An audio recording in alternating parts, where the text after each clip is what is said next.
আসসালামু আলাইকুম ওয়া রাহমাতুল্লাহি ওয়া বারাকাতুহু। সুধী দর্শক, আমার নাজমুল ইসলাম চ্যানেল থেকে আপনাদের সবাইকে শুভেচ্ছা রইল।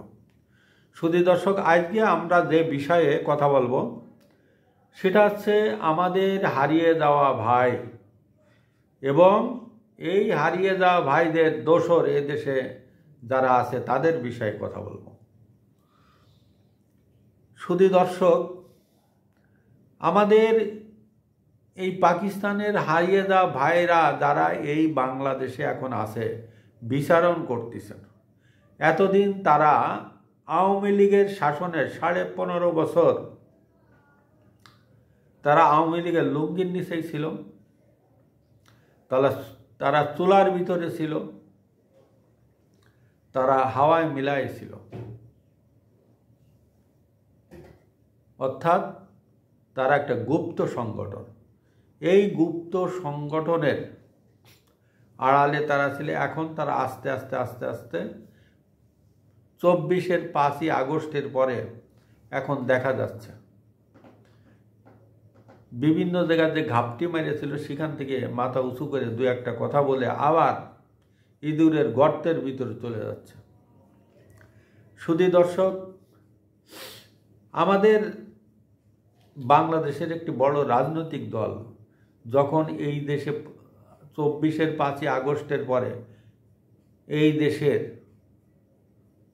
বিএনপি চাঁদাবাজি করেছে, মববাজি করেছে, ভুয়া মামলা দিছে, আর পাকিস্তানের এই দোসররা বাংলাদেশের মুক্তিযুদ্ধের সমস্ত স্মৃতিচিহ্ন, স্মৃতিফলক এগুলো মুছে দিছে। আবার বিএনপি মাঠঘাট, খাল বিল, নদী নালা, পতিতালা এগুলো দখল করেছে, আর তারা প্রশাসনের উচ্চ লেভেলে দখল করেছে পাকিস্তানি বীররা। সুধী দর্শক, আজকে সেই দল নিয়ে আমাদের মির্জা আব্বাস সাহেব একটা কথা বলেছেন। তারা বলেছেন যে এই দলটার জন্য আওয়ামী লীগই ভালো ছিল। উনি এই কথা বলে কি বুঝাইতে চাইছেন আমি কিছু বুঝতে পারছি না, বা উনি খারাপ অবস্থা দেখে উনি এই মন্তব্য করলেন কিনা। মির্জা আব্বাসের মতন একজন ব্যক্তি যে আওয়ামী লীগ ফিরে আসছে, আর এখন যদি আমি কিছু না বলে তাহলে ভবিষ্যতে আমার হাতে হাত কড়া পড়াবে। কারণ এই 16 মাসে তারা কোনো একটা কথা বলেনি। বিদেশ থেকে আমাদের ভাইয়া একটা কথা বলেছেন এতদিন পরে। ওনা মনে হয় কুম্ভকর্ণের মতন উনি ঘুমাইছিলেন, গমের থেকে উঠে দেখে দেশটা একদম তছনছ হয়ে গেছে। তো এখন উনি হয়তো ওনার ওয়াইফকে বলেছে 1 কাপ কফি দাও, আমি কফি খাই আর একটা কথা বলি। উনি সুন্দর একটা কথা বলেছেন। তাদেরকে তো মানুষ 71 সালে দেখেছে। কাদেরকে?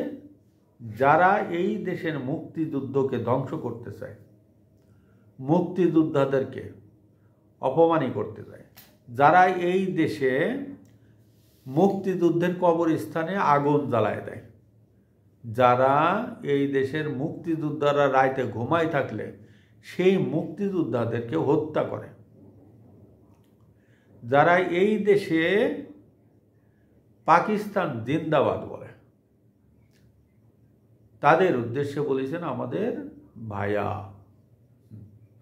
আমাদের মহব্বতের ভাইয়া।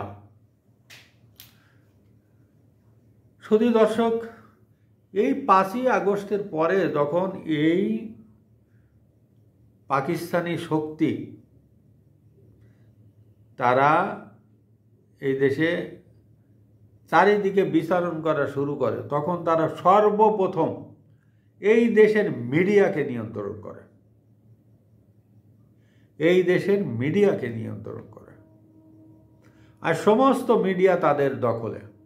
তাহলে বোঝেন তারা এই পাকিস্তানের সেনাবাহিনী এবং পাকিস্তান যেমন সে দেশে মানবাধিকার নাই, সেই মানবাধিকার হরণ করেছে বাংলাদেশে এই পাকিস্তানের গোষ্ঠী।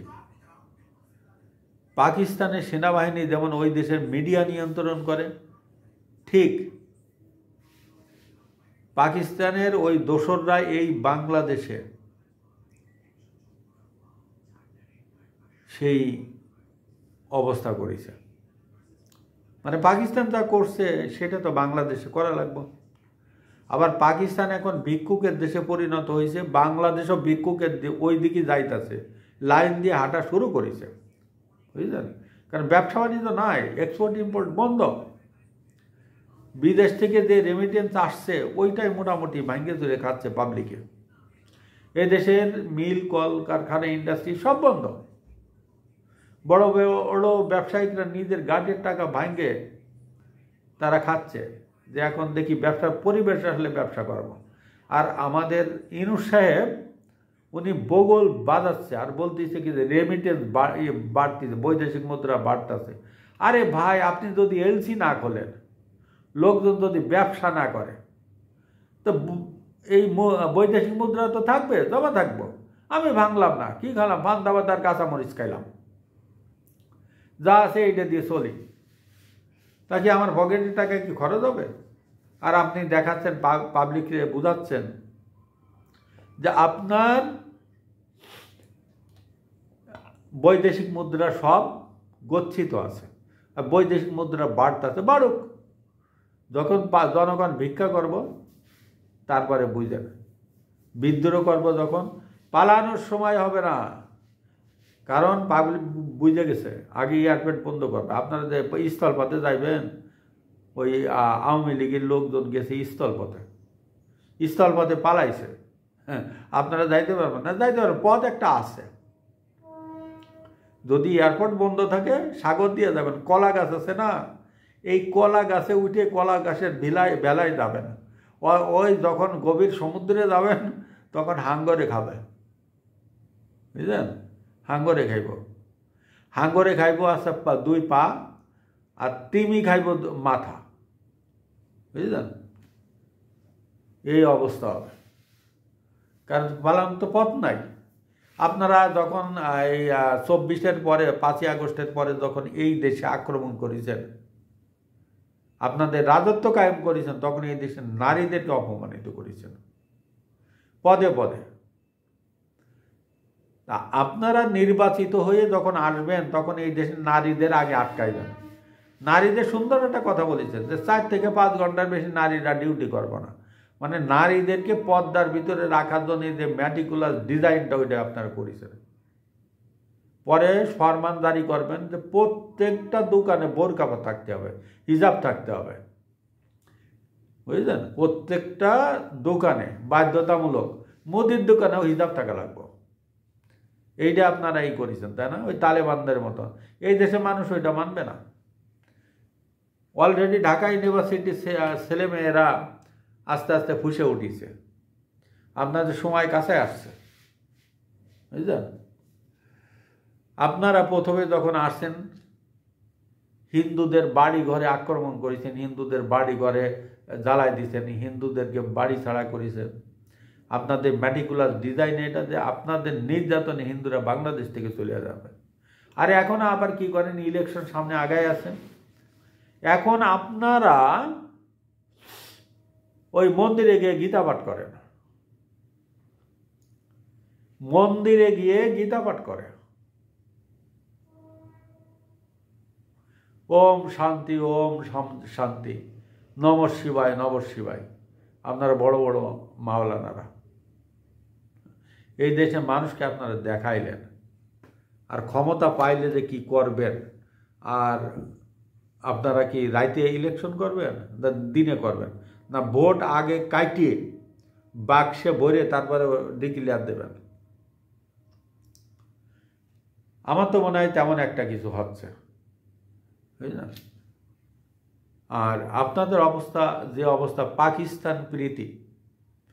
পাকিস্তান প্রীতি দেখলে মানে আমাদের মানে আর সহ্য করার মতো না। এই দেশে মুক্তিযোদ্ধারা, তা আপনারা মনে রাখবেন, এই দেশে এখনো 1 লক্ষ মুক্তিযোদ্ধা বেঁচে আছে, এখনো 1 লক্ষ মুক্তিযোদ্ধা বেঁচে আছে।